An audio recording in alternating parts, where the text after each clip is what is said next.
to the Fantasy Footballers Podcast with your hosts, Andy Holloway, Jason Moore, and Mike Wright.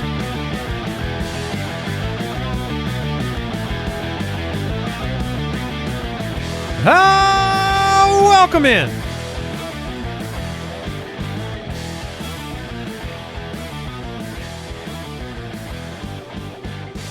Pack it up. We're done? Pack it up. Yeah, we're done. Pack it in. Oh, no, man, no. I disagree with you. Are you talking about the season like we're good here? It's a wrap. I think Andy is disappointed in the Super Bowl outcome of who's playing it. Is that what the take is? Tongue in cheek, yes. I'm not actually. I mean, when it arrives, it will be an event. We're watching history, and that's what will be on TV that day. No, I get it. I think everyone in the world, you're always rooting for the underdog. No one's rooting for the Chiefs this last weekend unless you're from Kansas City or you're wearing a Kansas City Chiefs hat. No one was rooting for them. And I think on the other side, everyone was rooting for Jaden Daniels and the Cinderella story of the Commanders. So I totally get that. But I think people are really missing the fact that I think the two best teams are in the Super Bowl, and they're both incredibly awesome teams. And it's a rematch from a couple years ago. Like, there's a lot of storylines I actually like about this one. I could tell that was the angle you were going to take on the show today. You want to know why? Tell me. Because you're the only person in our live game Slack channel that didn't think Josh Allen got the first down.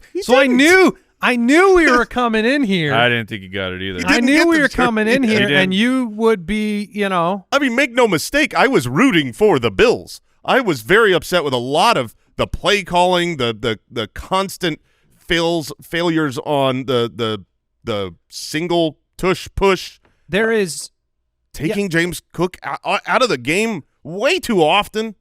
Yeah, and I think that was blitz pickup stuff, and I agree with you on the take. I saw you tweet that. I do feel a sense we have a responsibility. I want to get this off on the right track. I want to put the fandom of the NFL, the average NFL fan, on the right pathway here, which is not to focus on did they get the first down or this play, did it hit the ground, or any of those. I mean, yes, there were some bad calls, in my opinion. There were some bad calls. Game was still a great game. Big play still had to happen. 2 third downs, and it had to happen at the end of the game, which Andy Reid is just unstoppable on those. What makes the Chiefs more irritating is that they don't mess them up. Right. And that's what comes down to Mahomes. Like, Samaje Perine for the third down line to gain in the game instead of giving us a minute with Josh Allen. He hadn't played in the game. Can you drop it? What if you drop it? What if you screwed up? What if the Chiefs screwed up? What if they had a player like Dalton Kincaid that had the ball go right through their hands? And it doesn't have to be someone that has been a failure like Dalton Kincaid. Like you've seen Saquon Barkley have a couple of those mess ups this year and drop the importance. Yes. Mark Andrews is a great player. Just screw up, Casey. Nobody screws up there. But what's funny is like they win. Mahomes is really, really good, and we can complain about the calls. We could complain about the short area passing versus his heyday of airing it out. But it's like, put him aside. Andy Reid is so good. Like, Mahomes did nothing great on that third down. I was watching the play. I'm rooting against the Chiefs. I see the whole play develop. The entire offense goes to the right, and there's Perine just leaking out, hidden. No one could see him, wide open, and you're like, that is such a good design. And on the play where Kincaid drops the miracle throw from Josh Allen, the fadeaway jumper from the back right corner, look, he had Shakir on the same Perine play on the left side of the field, wide open. That could have been the read. It's funny because you said, okay, give Andy Reid credit, give Mahomes credit. They deserve a lot of credit. What's crazy, though, is it was the supporting cast. It's the Spagnola. It's the defensive side of the ball. Josh Allen has played in his 3 games against the Chiefs in the playoffs. He hasn't thrown an interception. He hasn't fumbled the football. He has 9 touchdowns. He's done literally everything you can do, but you can't stop the Chiefs with 13 seconds left 2 years ago. You can't stop the Chiefs on third down twice on the final drive. He is... As an Arizona native, it's tough, man. As an Arizona native, I have always thought, and I think statistically speaking across the major sports, and I don't count baseball in that, we are the saddest fan base. Like, we've had winning franchises. We've never won anything of relevance. The Cardinals have never won a Super Bowl. They never will. The Suns have never won the championship. They never will. But we got nothing on the Bills. I feel so bad for the Bills fans who have – I mean, they root through the bad times, through the good times, and they've had so many good times that will never, ever result in a championship. I feel it's so sad. One team wins every year. Everybody else failed. They still Everybody can. else screwed it up. You mean the Chiefs? The Chiefs win every year. So I agree. It's kind of it's boring in terms of fatigue, like the two teams that are there. But looking it up, because I was like, I don't know, because this is a game of not just this year. Like, that's how I'm going to try and look at this game in my brain. Like, this is a game, this is a legacy, this is greatness of you either have the three-peat from Mahomes, which that will be it's never been done, and that will be, even if he doesn't catch Tom Brady, like, that'll be its own marker. If you're like, yeah, it's its own that bullet guy point. got 3 in a row, and it would be, 4 and 5 years, something like that. You're like, maybe maybe we can just call it, say that's the greatest of all time. And then on the other side, there's one quarterback who has 2 Super Bowl victories. At least my quick research while you guys were talking, Kyle, you can correct me if you know. There's only one quarterback in the Super Bowl era who has 2 Super Bowl wins and is not in the Hall of Fame. I mean, like, would Eli's, we still have time to go for him to see if he gets in or not, but it's like Jim Plunkett has 2 Super Bowl wins with the Raiders and no Hall of Fame. Am I right on that, Kyle? You go ahead and vet that. So, but like, I've never thought of, well, is Jalen Hurts going to be a Hall of Fame type? Well, he would have to get. Appearances? I was going to say he would have to get another championship after this year. He didn't. We were at he didn't that win. game. Yeah, no, we had really good seats there, Mike. You were right there, Mike. I was mixing the Eagles win in, or the Nick Foles one. Yeah. Okay. My bad, everybody. So just undo most of what you said? I guess it's not. Well, what a boring game. But hey, you're trying to make a reason to root for. I was really trying. I'm rooting for Saquon. That's the only side of that team that I want to win. You can't win a second Super Bowl without the first. So this is the beginning of your argument. That's true. I agree. Saquon is the storyline on the Eagles side that I'm rooting for the most. I hate to admit it, but like no, you don't. You don't hate to admit it. Oh, I do. I don't want to say it out loud. Oh, no, you've been saying it in every way, shape, and form. I think I'm rooting for the Big Chiefs. ref, big Chiefs over here. No, you've always been big ref. Not anymore. I'm get rid of all formation rules. Yeah, 55-23 Eagles over the Commanders. 32-29 Chiefs over the Bills. A much closer game for the Commanders-Eagles than that score. I mean, the majority of the game was pretty close and tight. They were within. I mean, what? They were within 11 points. I mean, there you go. I mean, there you go. That's a 2-score game. I mean, but that's a close game. An 11. They had one drive in the middle of the game that they turned the ball over for the third time where they could have brought it closer. When you're down by 11 and you have the ball, that's a close game. I will say that I just felt bad for Jaden Daniels, who played outstanding because his team kept fumbling the ball. Yeah, they did. Yeah, you don't win giving up 55 points and 3 turnovers. But once you get to the end of the game, like they had to go for it. It was like 4th and long on the 30 or so of you. It's like, well, we don't have a choice, and that's when the score gets blown out of proportion. I thought that game was fantastic. Washington played a really strong game despite giving up 55 points in the end, and the future for the Commanders is very, very bright. All right, we will talk some more news. News and notes from around the league, presented by USAA Insurance. The Raiders hired Adam Thielen as their head coach. Oh, wait, that's Pete Carroll. 73 years young. It's me, Pete. He does seem younger than several head coaches. Yeah. I actually think it's a very good hire. You've got a guy who I don't know what's going on. What is happening here? No, it's not.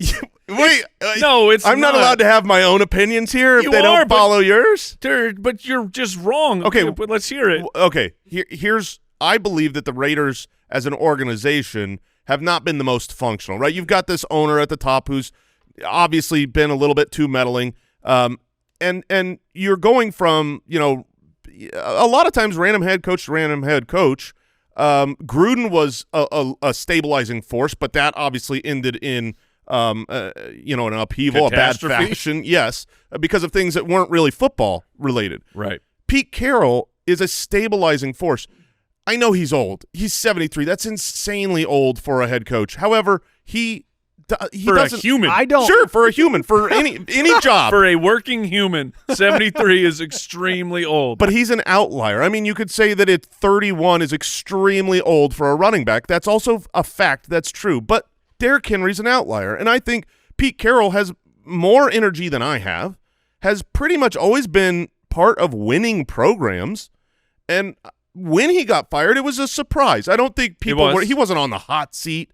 And so I believe he is a good coach. So when I he look did at hire Biden as offensive coordinator. it makes sense. I mean, they're Just probably cousins. Guys. This is to me when I'm thinking, is it a good hire for a head coach?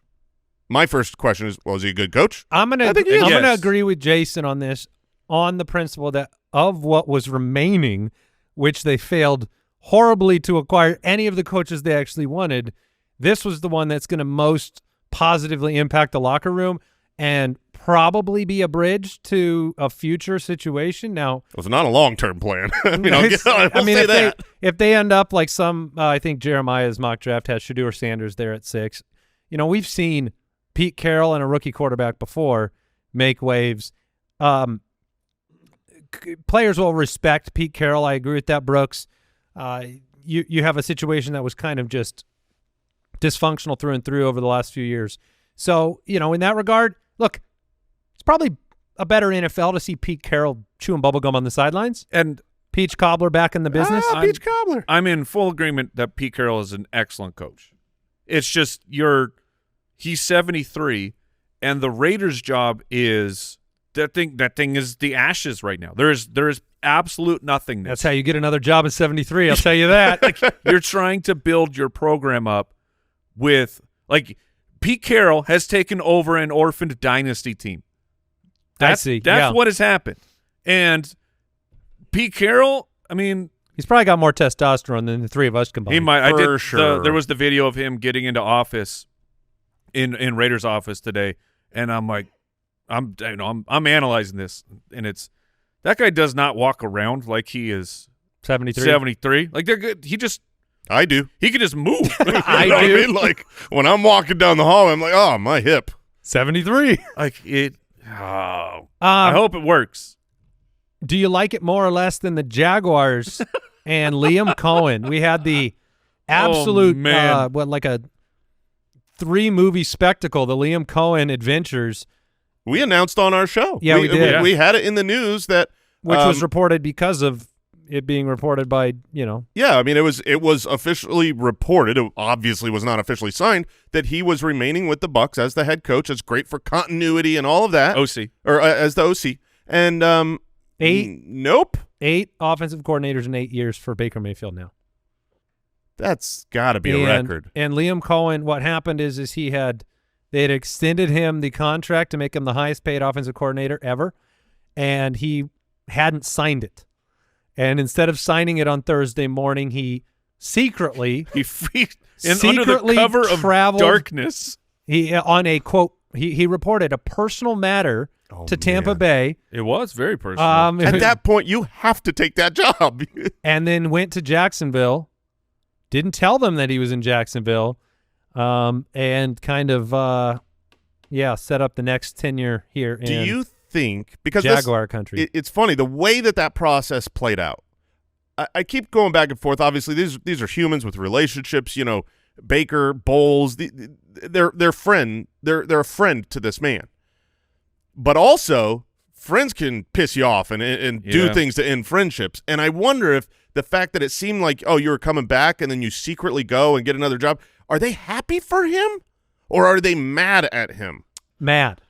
That was my first guess. I think they're going to feel a level of betrayal. And this all didn't happen, the re-examination of the hire, that didn't happen until the Jaguars fired the GM, right? Trent Baalke. Which was, like, that, to me, it's like this is one of the problems of the Jags of why are you going to go take that job if you have a GM who you don't have faith in, and you like this person's controlling so much of my job right now. I don't want to be a part of it. And it was a shock that they kept him on when the season first ended. It kind of figured like this would be a full clear house. They didn't. It almost costs them getting their guy, but eventually they make the decision to get rid of the GM and bring Cohen in. I forgot that was the Zoom interview. Yes, where the owner and the GM were both on it, and they were asked like, "Would you replace the GM?" And he's like, "Yeah, if something better came along, I would." Right next to him, right there. You're going to start seeing the Travis Etienne and the Bucky Irving role type of videos coming out, and all of the projection of how they might run the Jacksonville offense.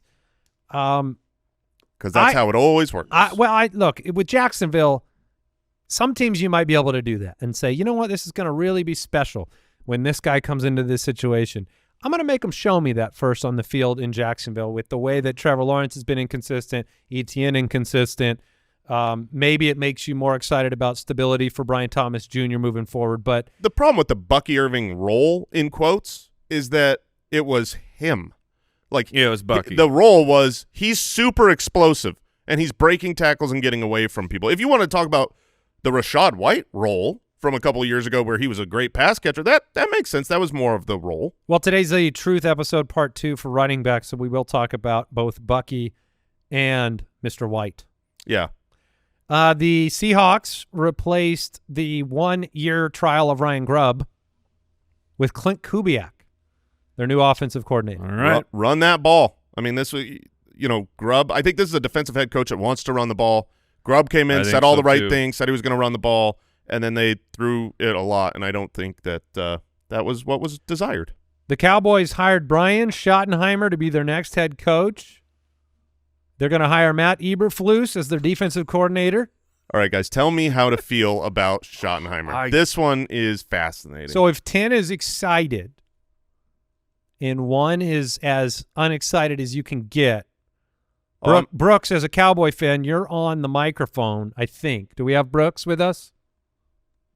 Yeah, sorry, which is the least excited side? The small number, Brooks. The small number, Brooks.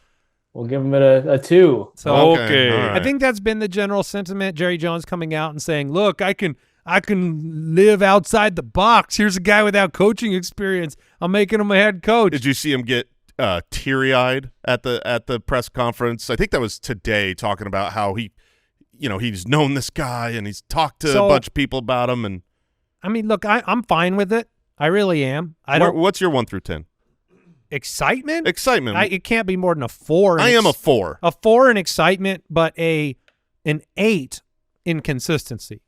So, we thought losing Kellen Moore would lead to the demise of the offense, and instead what it led to was the success of Dak Prescott as a fantasy asset and CeeDee Lamb as a fantasy asset to the nth degree. So in that regard, you're going to have stability. And to that, I'm happy about that because those are the players that I care about on that offense. Yeah, Jerry Jones did confirm that Schottenheimer is going to be the play caller as well, at least to start, which could be good news for going from McCarthy trying to get a little bit more action in the motion, pre-snap stuff that the Cowboys didn't really do.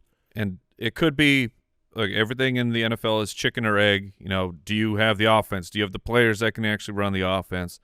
But there was an ESPN write-up that Hayden Winks had tweeted about with the quote, in 12 years as a play caller, Schottenheimer had 4 offenses finished inside the top 10 in points per game and 3 times in the top half in the league in yards per game. So not we great.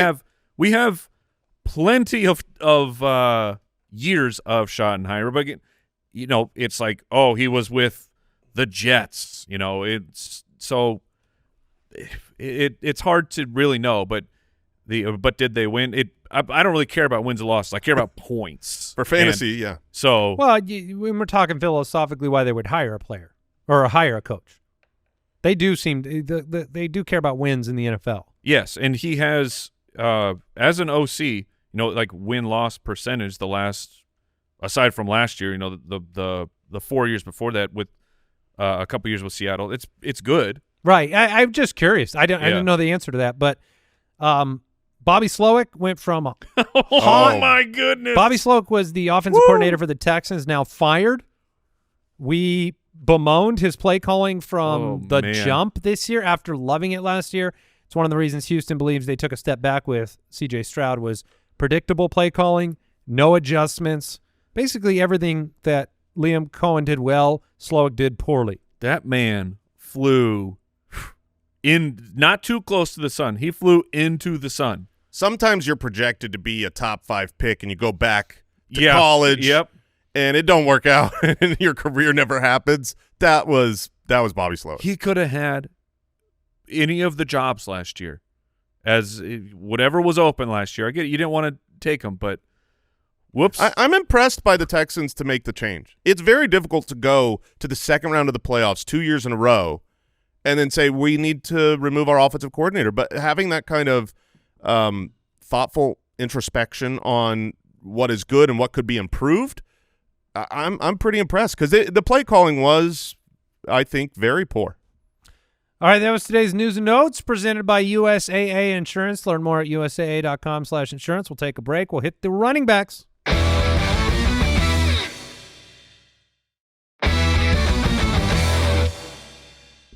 All right, it's time to get back into the truth. You want answers? I think I'm entitled. You want answers? I want the truth! You can't handle the truth!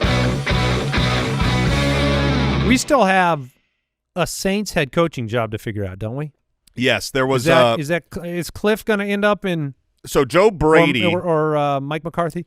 Maybe. I mean, there's, like you said, it's slim pickings left. Joe Brady has elected to remain with Buffalo. He's going to stay. He was garnering interest, and so I think what happened here is he saw what Liam Cohen did on like I'm totally gonna stay with the Bucks, and then the Jags were like, oh, we'll steal you. I don't know, not really. That is the last coaching job left. We also Cliff can interview now. He's got time. Todd Monken, the OC for the Ravens. It was also I don't know if coming he on signed back, it, or if they were working on the extension, but that's fantastic news for Ravens fantasy football.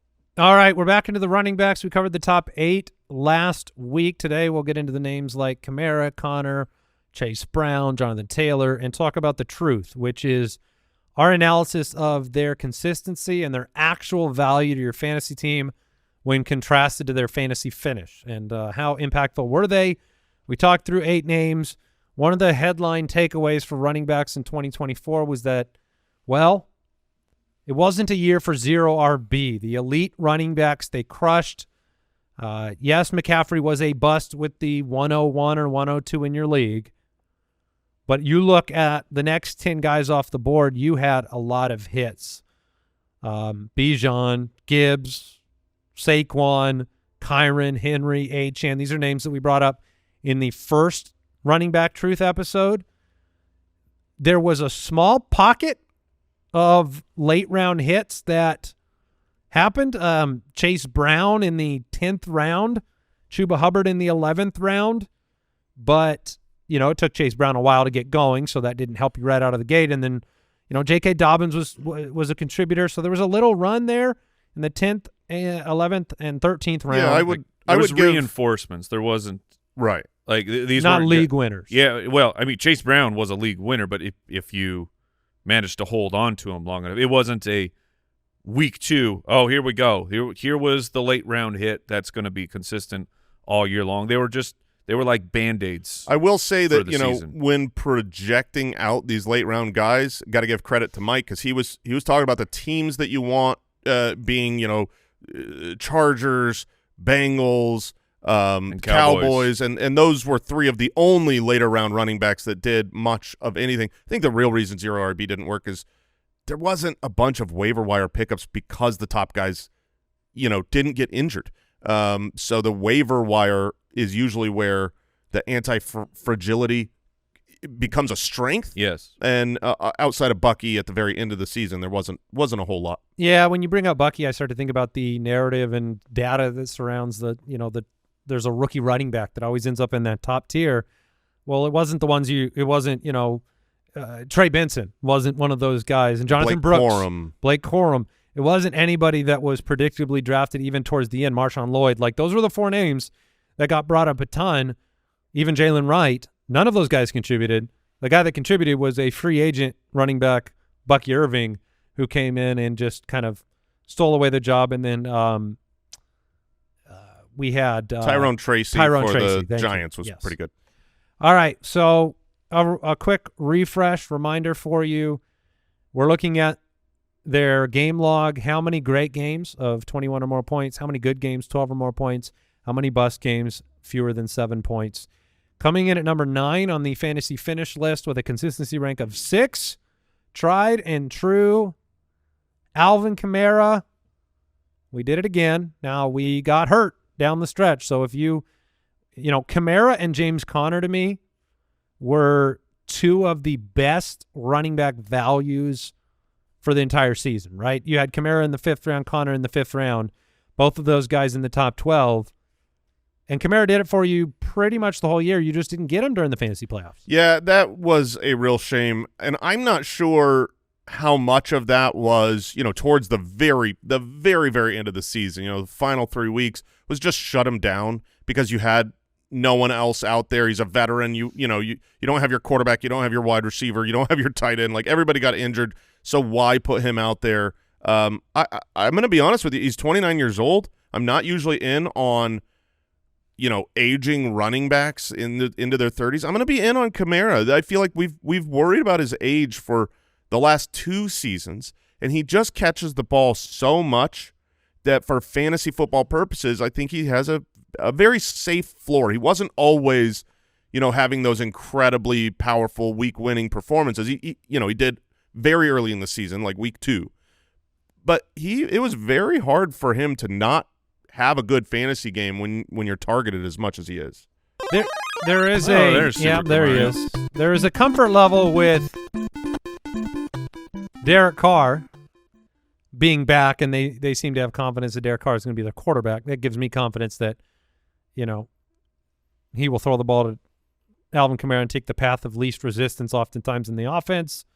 He was much better against bottom half defenses, like 8 fantasy points per game better when it was a matchup that, you could see coming, so to speak, and defenses that weren't strong. He's just been so consistent, and he is very much in the Derrick Henry category, I think, in people's minds in fantasy now, where it's like, well, it won't last forever, but do you just keep enjoying this and ride it right into the ground? Because he doesn't really have to do a lot to give you a lot in fantasy with the receiving work. Yeah, and that kind of stretch there, so like week 7 through 14, where he's still giving you, pretty much top 15 type numbers, but because of the Saints, where the team was at that time, they weren't scoring, and Alvin Kamara wasn't scoring. So for him to be able to do all of those, to give you that level of fantasy when he's not getting the ridiculous touchdowns, I think it's a good sign for next year. His ADP will be fascinating to me. I don't think it'll be that high. He's not going to move up much. But I'm with you. Does he just chill out in the 5th round? Because then, yeah, sure. Maybe 4th. I definitely think he'll be 5th or later. I mean, he was the 5th round this year, and he was great the season prior on a per game basis. Got injured at the end of the year. It was very similar to this year, and I think next year he's going to be 30. I think he's in the 5th, and I'll draft him. He is just fun fact. He is a few months younger than Austin Eckler. So the nice thing is his contract situation. He's under contract for a couple more years. Yeah, and they made an effort to bring him back to make him the workhorse. The way that the Saints operate, I assume they'll have to give him a contract extension soon and kick that money further down. James Conner, I just mentioned him. He comes in at number 10. Consistency rank was 13. I'll be honest, he felt more consistent than that as someone who had him on my roster. He did have a couple just absolute disappearing games. But first half consistency rank was 14, second half 15, better against bad defenses, much better at home, 6 points better at home, 13% great games, 69% good games, 25% busts. I didn't give you those numbers for Kamara. Kamara was 21% great, 71% good, 7% busts. Yeah, so they're very similar. The bust games were really frustrating for James Conner because it never looked like his fault. And it probably wasn't. Yeah, I mean, there were games where it was really frustrating watching where it's like this is the Did you count locomotive to your team. Yes. You counted week 17? Week 17 is in this data. Which he got hurt on the first play, didn't play anymore. Correct. So that's one of basically, the yeah. But you would have played him. And that honestly, if you had him and you were in the championship, you know that week 17 counted. If for context you just take that one out for a were curious what it would be like without that, maybe that's why it felt that way to me, is that he was a little bit better he than would 13. be consistency rank of running back 10. Okay. He felt much more like 10. Yeah. So what do you think about James Conner? He signed a 2-year extension in late November to stay with Arizona. Very much the identity of the team. We talk about Philadelphia and the transition to being Saquon's team. I feel like that happened this year in Arizona. Like it went from Kyler's team to Conner's team in some ways. You saw the commitment from the team in signing him again. This really is he is the heart of this offense. So you can make a strong argument that the way he played down the stretch was incredible. He should be drafted highly with confidence. However, he doesn't have we're just talking about Kamara. Kamara had 89 targets and missed 3 games. If you compare that to James Conner, his receiving work, he can be a good receiver, but he's not to that level. So I worry if you lose a step, like if both of these guys lose a step, Kamara and Conner, I think Kamara will be fine for fantasy and Conner will turn to dust. So I'm a little bit more worried. I saw nothing on film to make me worry that he will turn to dust, but that's what happens with these, Sean Alexanders who go from being one of the best running backs in the entire league to the next year just one step too slow is too slow in the NFL. And I think he'll be another great value pick to me next year. Like I think that he has at least 1 year. That dynasty wise, does he have 2? I don't know, but I'm going to put the chips on him having at least one more really strong season. He stayed so many games over 100 yards, mostly healthy, scored 8 times on the ground, had 1 receiving touchdown, but 414 receiving yards. So, yeah, I mean, he's definitely going to be in that category of guys that just doesn't move up in fantasy drafts. Right. It just won't happen at his age and with Arizona and no excitement of any kind around the franchise ever again. Because it's like James Conner will not be a ceiling pick where you're like, this is the year that he can have an outlier season to give me 1,300 rushing yards and 14 rushing touchdowns. Like that seems impossible. Yeah, that's why he's going to be a dead zone running back. And what you're hoping for is that he just has another season like this one where he's consistent, has enough touchdowns around the goal line, and is still breaking tackles next year. He's a lunch pail guy for your fantasy team. Yeah. At 11, Chase Brown, 24 years old, drafted in the 10th round as the RB41. Here's a diamond in the rough. Consistency rate of 10, and even more impressive, go look at that second half where he was the 3rd most consistent running back in football. And it's pretty fair to look at the second half alone because he was sharing time with Zach Moss, was not the guy to start the year in the first couple games, ends up 25% great games despite that, 63% good, 19% bust, great at home and on the road, great against top and bottom defenses. And you just needed the Zach Moss injury to get him going and the team to trust him. Zach Moss played the first 8 games. So this is a true split here, the first 8 and the rest through 17. The first half consistency rank of running back 29, he was good on a per-touch basis. We watched the games, and we said he looks better than Zach Moss. Yeah, he had more juice. It took that injury for the team to be forced to just say, okay, we're giving it to you. And their offense got so much better. Chase Brown he's just so much more versatile. So explosive and made plays that Zach Moss just couldn't and didn't make. Now the question becomes, do they commit to him? Did they see that down the stretch and say, that's the that's the replacement for our Joe Mixon that we lost. We're going to commit to him going forward because it was so successful for us. Or do they go, we can't rely on that. We wanted 2 backs, and I think it's transactions that will tell us.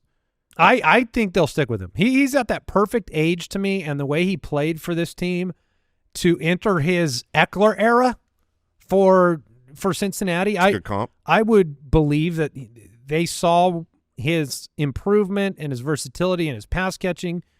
Everything improved over the course of the year. So I don't know what you would want in Cincinnati beyond, a 24-year-old running back that gave you that kind of production. Yes, they might draft somebody, but look, this is a team that has a lot of needs too. The defensive side of the football betrayed Burrow, and if they do happen to invest in T. Higgins, that's even more of a reason I think that you don't go and find anything other than a Khalil Herbert style running back. So to me, a 10th round pick last year, this is a guy I would take ahead of Connor. Oh, he will skyrocket. 3rd, 4th round. So Zach Moss signed a 2-year deal. He should be back. I mean, so that's really my expectation is that they're going to come back into next year with the same core that they came into this season, and we won't know for sure what the commitment is on a workload split. Obviously, when Zach Moss was healthy, it was pretty 50-50. So it'll be scary. Have to decide, do they want to waste a down or not? And right. Then, but a lot of teams decide to waste downs. I don't get it. You call them the Tyler Johnson downs, but he's not expensive next year. Talking about Zach Moss for the year 2 of his contract, but the cap hit is $4.8 million, so just under 5. Dead cap would be 1.5. Yeah, so I mean they'd have to spend money to replace him and add that dead cap. So. But just saying, like, if they feel like Herbert. if they feel like Herbert was, we can try and bring him back. I don't remember if he's a free agent or not, but down the stretch, those last 8 games, to give context to how good Chase Brown was. He was on pace for 320 carries and 93 targets if that was a 17-game span. 1,300 rushing yards, 650 in the passing game. So an exceptional fantasy asset, and you'll have to call your shot next year. I agree. He didn't just fill in. No, he didn't. He was an addition. Yes. Mm-hmm. All right, Chuba Hubbard. Where's the respect for Chuba Hubbard? I still don't have it. I remember I can't in the get myself to preseason, have it. I tried multiple times to give you the end of the season of Chuba Hubbard with Carolina and the eye test and tell you, I tried to say this guy's a baller. And you know what? I say I still don't have it, but I definitely he'll wipe his tears with all his money down the. I mean, the film on Chuba was excellent. Outstanding. I mean 1,195 yards, 10 touchdowns, despite missing the last 2 weeks of the year, and despite playing for the Panthers, one of his least valuable traits. They were very bad. Yeah, I mean he did a lot. It's hard to remember going back. I believe he was a 5-star recruit out of high school and a superstar track athlete. Yeah, I think he had a 2,000-yard rushing season in college. And so to start his NFL career, he kind of dropped in the draft. I don't remember the context as to why. Maybe Kyle can fill me in there. He had the huge year, and then the next year it was just in college it was not nearly as good. He profiled a couple years ago as somebody that would be that career backup, career second-tier committee back, and transformed really over the back half of 2023 and then into 2024. I mean, the numbers that I just read out, he put them up with the second fewest total offensive plays in football in Carolina, the third fewest offensive plays with the lead, which we like, running backs with the lead. Yeah, we do. And 20% great, 60% good, 20% bust games. He finishes at 12 with a consistency rank of 12. Not a lot of receiving production. 43 catches, that's good. 171 yards, that's not good. No, that's wildly low. And they give him a 4-year, $33 million contract in November, and all the Jonathan Brooks truthers are going, oh my gosh. And then Jonathan Brooks re-tears his ACL. You get the Miles Sanders Week 18. And, Chuba was just so – he reminded me the most of what Connor was for Arizona this year. Those two players. Every down, Connor ran as hard as he could run. Every down, Chuba Hubbard ran as hard as he could run.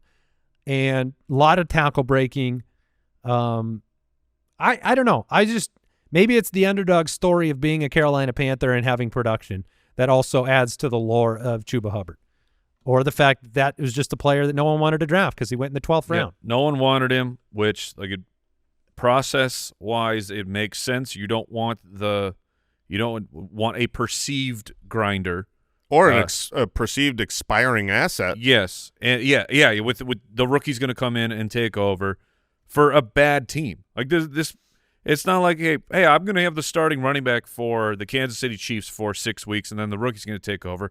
I'll take that bet. I'll take that starting running back. You certainly would have taken the bet that the starting running back for, say, the Chargers, a team that profiled to be good, that was going to run a lot, would perform better than Chuba Hubbard, and he bucked the trend. He's the outlier. So is the lesson here to learn nothing? I mean, genuinely, like that it's just a little bit. He was better than we thought he was. I mean, that was kind of just the truth as an actual running back.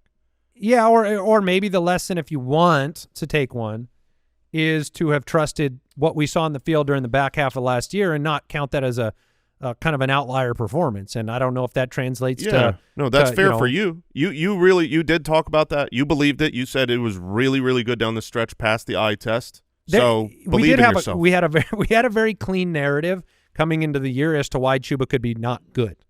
It was very like vanilla, right? Like it was going to be obvious. It was like, okay, Chuba, last year of the contract, we get Jonathan Brooks, maybe he's a bridge, the team sucks.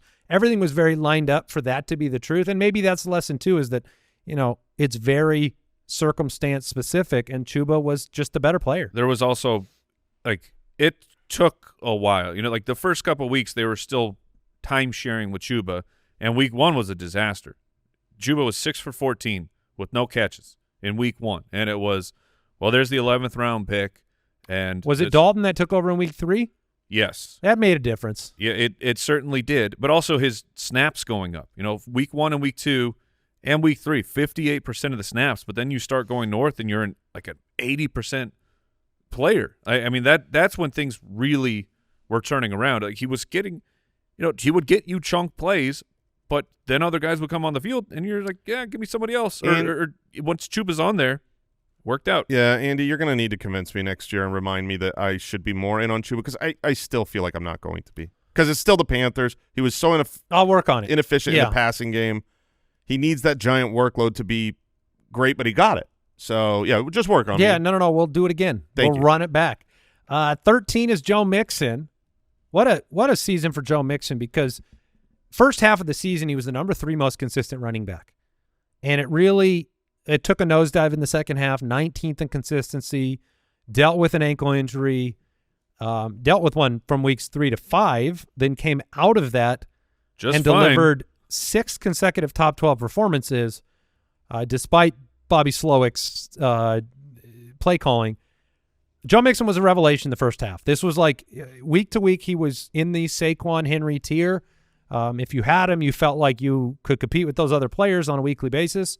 So really a neat resurgence, considering their offensive line was ranked 29th, and you saw that a little bit in the playoffs. What do you make of the end of the season?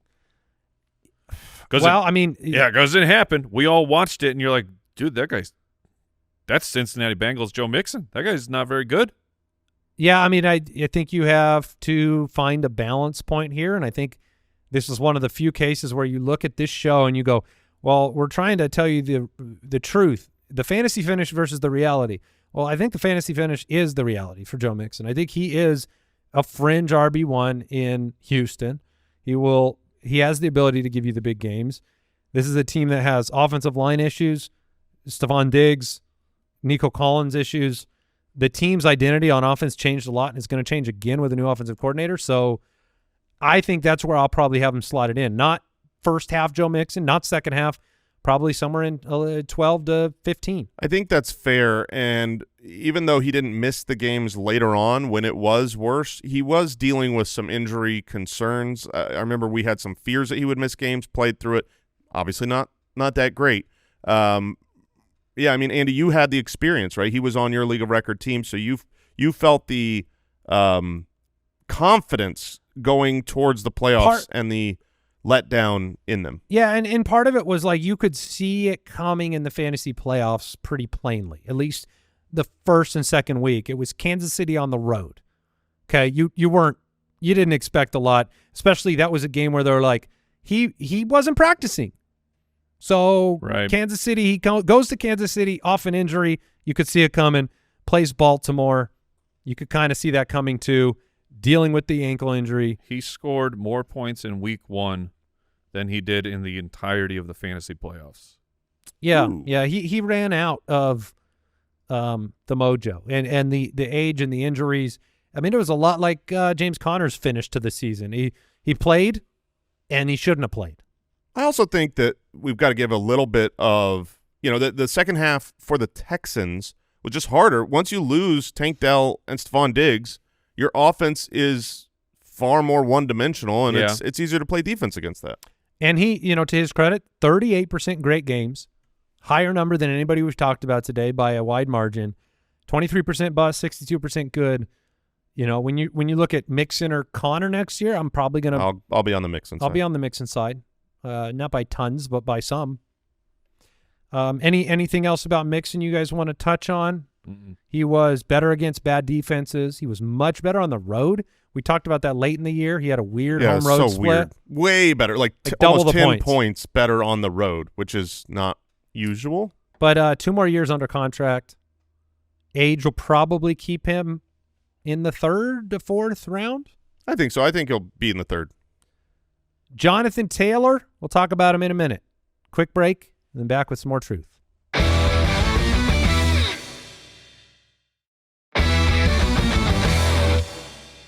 All right, Jonathan Taylor did more than meets the eye.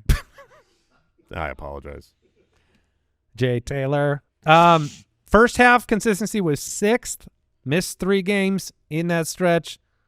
He actually didn't have the super top tier finishes in that stretch. He had the number one back-to-back performances in the fantasy playoffs.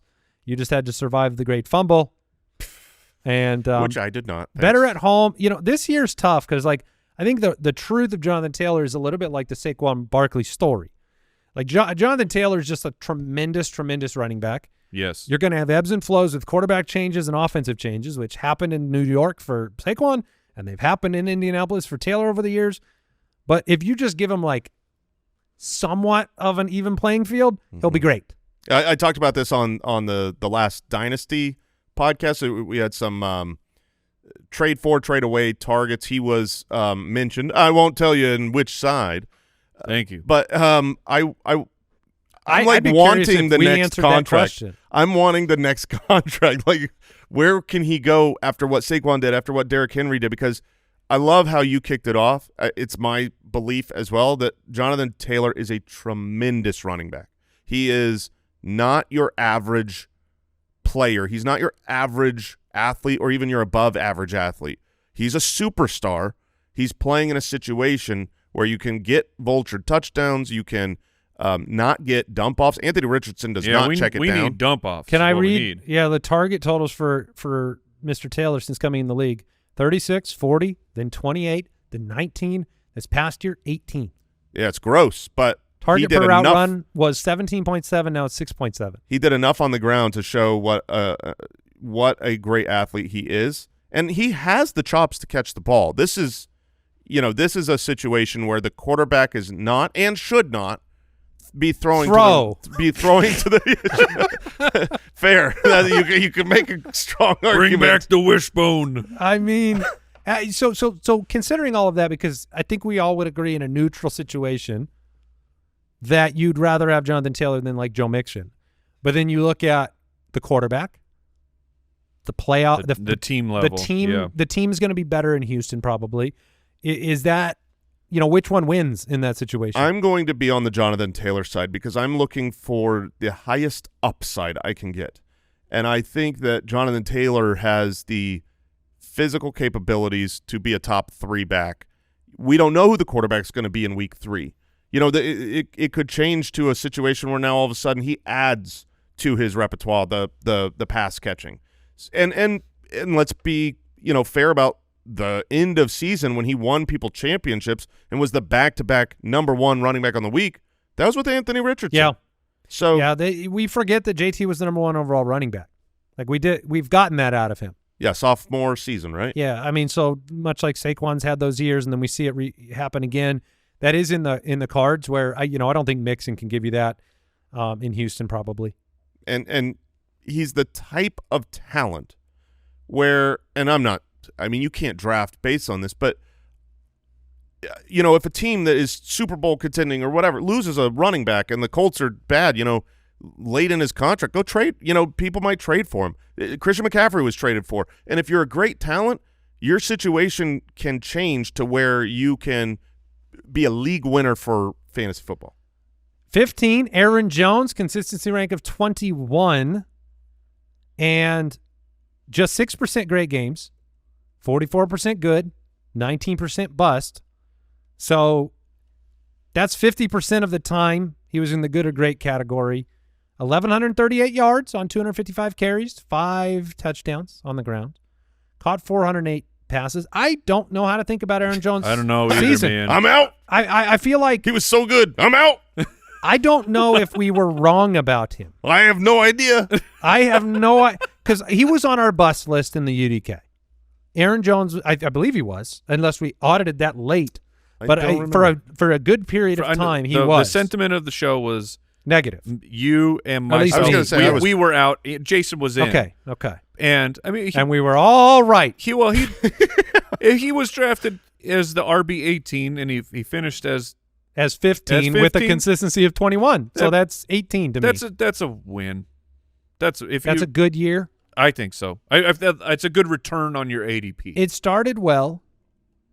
I think that was part of the issue of how you don't know how to feel about Aaron Jones, because a month in, it felt like, Jason was very right. Aaron Jones with the Minnesota Vikings. Yeah, I felt like that was a big L for me. You ate the crow. You took the L, and then from that point on, it was just mostly. He's pretty irrelevant right now. We don't know where he's playing football next year. He looked good on a per touch. It was only a 1 year? I think they have you can bet that. I think they have like voidable years, and I don't expect No, they might bring him back. The truth is, but he's not. Yeah, it was a 1 year. Yeah, he has been an erratic producer his entire career.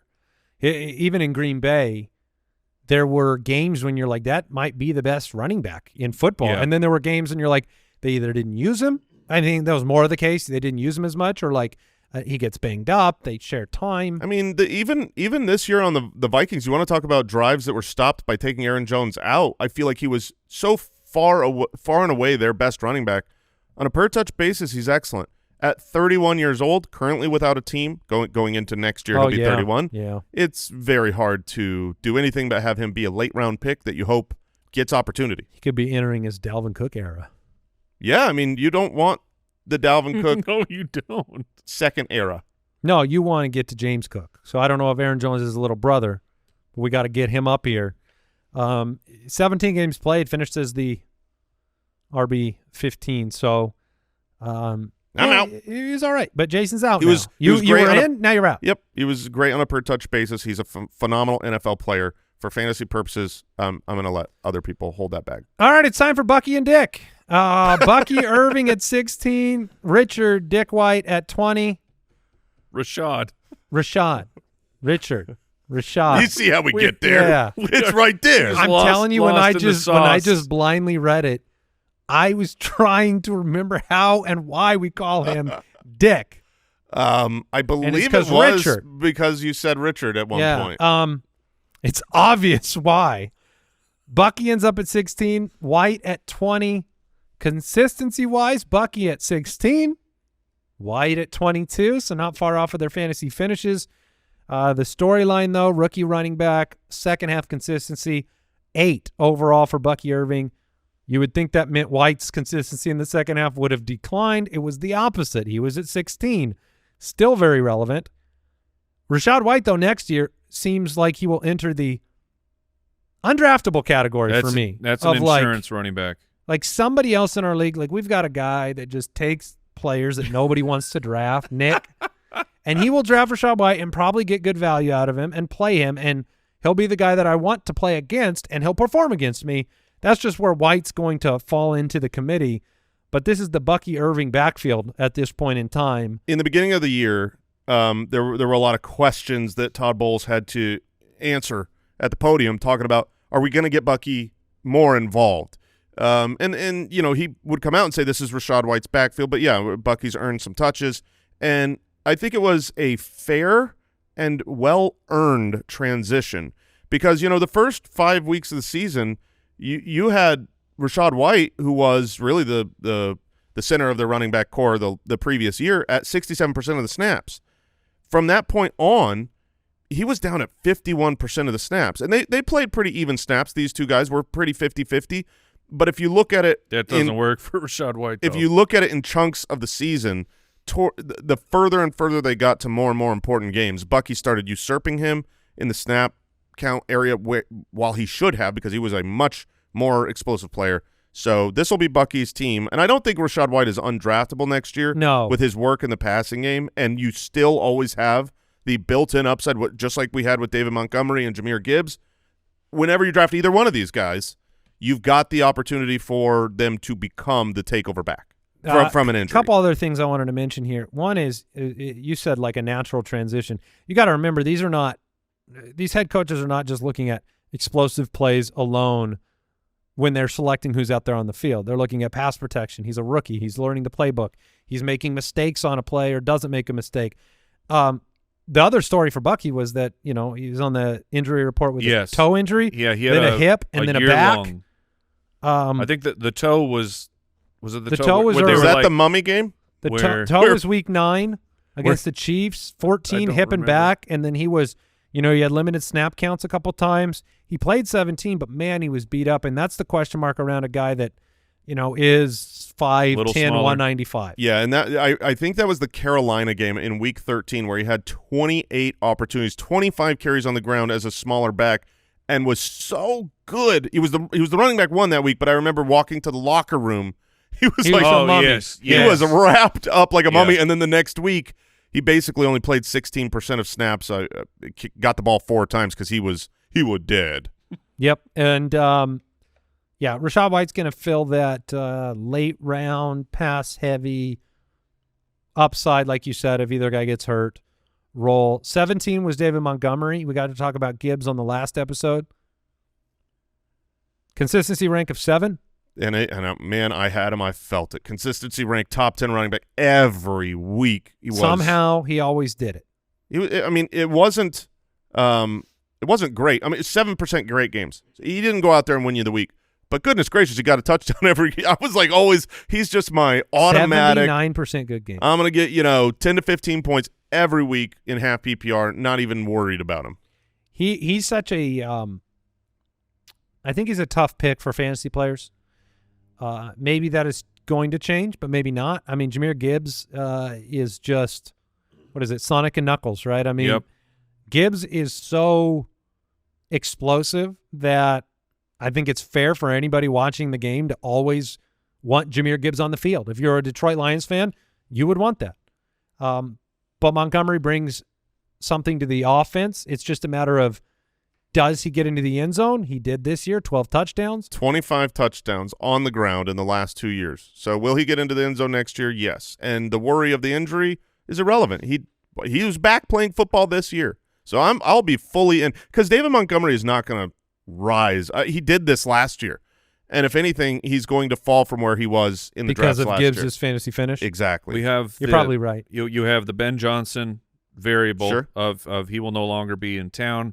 What does the offense look like? I know they'll do their best to keep it the same, but will they have the same success when you don't have that mastermind sequencing your plays? And the other thing that was weird was 2 years, like Gibbs' rookie season, right? You felt like there was a difference between the two in terms of like, well, no, Gibbs he's a passing weapon. And then at the end of the year, Monty gets hurt, Gibbs takes over, and then they stay with Gibbs. Like towards the end of 2 years ago, Gibbs was getting snaps, he's getting all this goal line work. And then you have this year, and their receiving work is almost identical. Before the injury, it was, yeah. That's because I think that's part of the genius of Ben Johnson to me, was you don't have a prototypical, well, Melvin Gordon's out there, he's not going to get thrown the football, and Eckler's out there, so he will get thrown the football. They're both capable, so why run plays that are specific to one? You need to have the threat of both for both guys out on the field, and Monty is more than capable. If you wanted to throw him the football, like if there was no Gibbs, Monty's catching a lot of passes. Monty would be a league winner. I mean, these guys both know the full playbook. They're both inside the 5-yard line. They're both in the receiving game. They're both sorry. Yeah, I'm just saying either one of them goes down, the other one is absolutely going to help you win your league. The question is, do you believe they're going to keep winning? Obviously, this year, number one offense. 70% of Montgomery's carries came with them leading or tied. You know that when they're down, 2-minute offense, they want the explosive versatility of Gibbs. They can both catch the football, yes, but Gibbs can get to places that Monty doesn't get to in the route tree. So, look, you're probably right. He'll probably be undervalued, and I bet you'll take him over this guy. Breece Hall at 18. I'm out. Breece Hall, Jason's favorite player. The sad thing is he has been. Consistency rank of 20. And I'm sad for you. He went from 16 in the first half. That's, you can live with that, to 26 in consistency in the second half after being drafted as the RB3. Breece Hall was, statistically, unequivocally, one of the true busts of fantasy football in 2024. Yeah, I mean, the Jets team as a whole obviously was an implosion, a black hole, an albatross. This was a hugely disappointing season for a team that was, thought to be vying with the Bills and with everybody in that division for the division lead, and it didn't work out. This team is a mess. The organization is a mess. Going forward, you would expect that Breece Hall is still going to be a centerpiece of the offense, that the new coordinator will get them more involved and yada, yada. There's going to be all sorts of hype pieces of they got this new offensive lineman. Or we don't know what the Jets' future will look like, but we do know it's bad because it always is. I mean, it's just it's like, There's no player that you have been more deeply destroyed by that has corrupted any possible unbiased analysis. Correct. I should not even be talking right now. I think the truth of Breece Hall is going to be relative to expectation of Breece Hall. If you're drafting him in the first round as the RB3 and you get a consistency of 16, that's a bust, right? Mm-hmm. So even that first half consistency on a team that was like, dead last in rush plays inside the 5-yard line, Breece Hall, eye test, film, week to week, okay player, not great. Much better when Jason is like sitting over there going, yeah, I know, that sucks. That's exactly what the biggest problem was. He wasn't special. He was special when you gave him the football in the passing game, 10 yards, 7 yards down from the line of scrimmage in space. And he got ahead of steam, and he could make some things happen in the open field. But no, from behind the line of scrimmage, with the offensive line, that he didn't do a lot of things that were like you earned something more than what was given to you. Exactly. As a runner, I would agree with you. Whenever he gets the ball in space, he's, watch out. But as a runner, breaking tackles, getting around edges, finding the right hole, all of that stuff, I was really frustrated watching guys like Chuba Hubbard and Chase Brown be true difference makers and then constantly watch Breece Hall, who is he's just a better, he's coming into the NFL, he's along for the ride. He's a better running back. He's a better athlete. His schedule was real difficult, Jay. Oh, I assume this is not true. It was the second easiest strength of schedule for the running back. Like the Jets were which we all know strength of schedule is not everything, but when it lines up and a team gets hot, like 2 years ago with the Cowboys, you're like, no, this thing can really explode. The Jets, we were just staring at it, waiting for the second half schedule to be incredible, and Breece Hall should take advantage of it. Braylon Allen, if Breece Hall misses time, should be able to take advantage of it. And the answer was nobody. And we're 2 full years now from the ACL. I don't know what the story is going to be when you write about Breece Hall 5 years from now, but running backs usually peak. Genuinely, they're whether it's athleticism or understanding of NFL offense, whatever. But running backs usually peak and have their best season at age 24. That will be the next season for Breece Hall. The last 2 years, the Jets do not run inside the 5-yard line. They're dead last second year in a row. So that'll change. If the offense does better, if he has more opportunity inside the 5-yard line, and he's coming into what should be his prime as a very young back, there are lots of reasons why it could really, really work. But among 46 running backs with 100-plus carries, he was 36th in forced missed tackles per attempt. That's what I was talking about watching. You watch Chuba. You watch Chase Brown. These guys who have spent their careers being just a guy, an untouted, just average player, and then you watch the flip where Breece used to break all of that, and there was something there was off. No exploding out of a cannon type of situation. You didn't. I believe you said the word albatross earlier to describe Breece Hall amongst others. The Jets. The Jets. Yeah. I am just curious. What do you think the plural? How would you pluralize a bunch of albatross? Okay, that's albatrossi. Albatrossi. I'm gonna go. I'm gonna go classic. I'm gonna go albatrosses. For albatrosses. Yeah, I would. Do you have the answer? No, I don't. Oh, I thought this was. I was waiting for the reveal. It's not albatrosses. It is. It is albatrosses. That's such correct. a weird word. I love it when the right answer is a dumb answer. I want to say albitri or something. Yeah. Albitri again. All right. Najee Harris at 22. Airball. We weren't even acknowledging what happened, we're moving Jason. on. Najee. Boston. He had an airball before the show, too. Najee Harris at 22, consistency of 27. J.K. Dobbins at 23, consistency of 19. Rico Dowdle at 24, consistency rank of 29. Yeah, not as good. Kenneth Walker, 26, consistency of 15. The truth of Kenneth Walker, it's a very TBD. New offensive coordinator again. And Charbonnet played better than he played last year. He did. Yeah. Especially towards the second half of the year. Ken Walker, he's not the same level of player of Saquon Barkley. But like this, to me, I still believe in like the talent of the player. It seems like he's trying to do so much on every single carry, and he does succeed. Like Ken Walker gives you some highlights. Do you guys remember the front flip play where he was on a body and then flips off? That was awesome. He can do things. Some players can't get rid of that quality, and when they lose their athleticism, it hurts them even more. Yeah. And if he is going to always be a I have to do everything player, you may see the continuation of what we've seen, which is year 1, explosive, 4.6 a carry. Year 2, still explosive, 4.1 a carry. Year 3, less explosive, 3.7 a carry. Well, I mean, it has gone down. He was, the yards per carry, because he's trying to hit home runs. But at the same time, that stat, Jay, 46 running backs with 100 carries, Kenbone Walker was number 1 in forced missed tackle rate. Like he is elusive. He is powerful.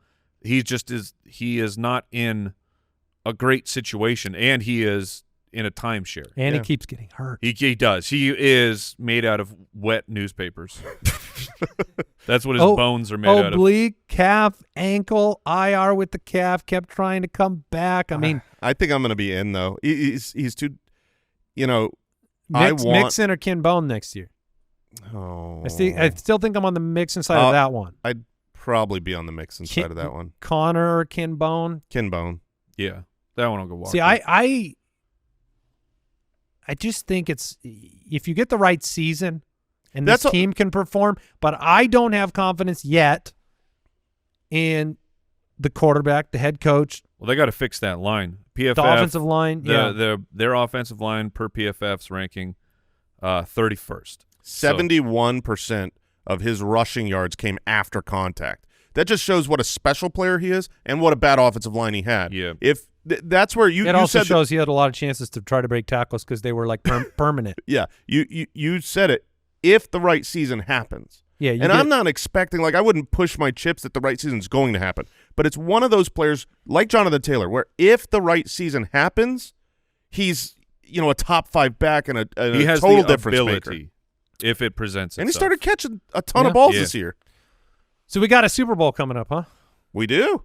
It's 2 weeks. A repeat of the one. Yeah, the 2 one years here in ago out Arizona. Here in Arizona. We got any predictions? Are you I'm gonna obviously stick- you're Chiefs? You know. I mean, I called the Chiefs over the Eagles in the playoffs he before. definitely got the first down. He definitely got the first down. If your butt is what It's not your butt. qualifies. Yeah. Oh, it's not. It's the ball. It's your. So- yeah, so then did he you, did. did The you ball see and the the ball angle? wasn't- Did you see the angle though of the ref that was on the ball side? Yeah. Was running across Yes. the field. Oh, for sure. Yes, The he ref gave was- him- yes. And he had to get a Yes, Chiefs that player for out sure of his happened. way. And he was way ahead of the line, and they put the ball where the back judge was that only had a booty shot. 100% you are correct. Watching it live, I thought he crossed and got there because of You're that just talking far about the ref. one side angle. The directly down the line angle where you The can. best shot Right. that we had. That's the one. The ball didn't make it over. Deucer's Alley, do you think he got the first down? Raise your hand if you do. But you know their answers, so No, I only knew one. I only knew the Falcon definitely believed he got it. I was on a cruise. You didn't just even see it. 3 for 3. 3 for 3 over there in Deucer's Alley. Well, the heart wants what the heart wants. I wish it was first down. Yeah, well, big Chiefs guy over here. I should have The old known. catch. That one is more up in the air. The catch was not Dalton a catch Kincaid? either. No. No. That one, people Dude, got mad at me. I loved your tweet. People got mad at me. I literally went to tweet the exact same thing that you tweeted and saw that you did it, and I didn't give you credit, but that was wonderful. People were not ready tell for the people my what that tweet was. I just tweeted the Dalton Kincaid missed catch and said the refs called this incomplete. And the whole world, I had to block some people. Oh man, that's 10 out of 10 tweeting. And you know what? You see Philly firing the guns off in the crowd straight into the sky. Did you see that video? What? No. Freaking Philly. No. Philly. Look, you're your own thing, Wait, like man. real guns? Yes. Oh my goodness. Dude, somebody's in what the PSA? Who's doing the security I'm up that telling there? can kill people. It's like a cartoon. No. Yes, dude. Look at What, this. Yosemite Sam's in the It was Yosemite Sam in Philly. A guy just pulls a gun out, No. throws it over his head, and boom, boom, boom, 3 into the sky Wow. in the middle of a crowd. Can we not do that, please? What? Freaking Philly. Oh man. Man, they're a passionate bunch. I don't know if you knew that. Oh, this was not in the stadium. No. How would he get the gun in the stadium? That's why I was asking who's doing the security. No. Okay, that makes far more sense. It was the celebration. Let's celebrate with dignity and some self-respect as we head into the Super Bowl. Not Yosemite Sam? Oh, my gosh. No Yosemite Sam. All right. We're getting into wide receiver truth on Thursday. More news, more to talk about. Woo, it's been a good one. Take care. Goodbye. Thank you for listening to another episode of the Fantasy Footballers Podcast. Join our fantasy football community on jointhefoot.com and follow us on Twitter @TheFFBallers.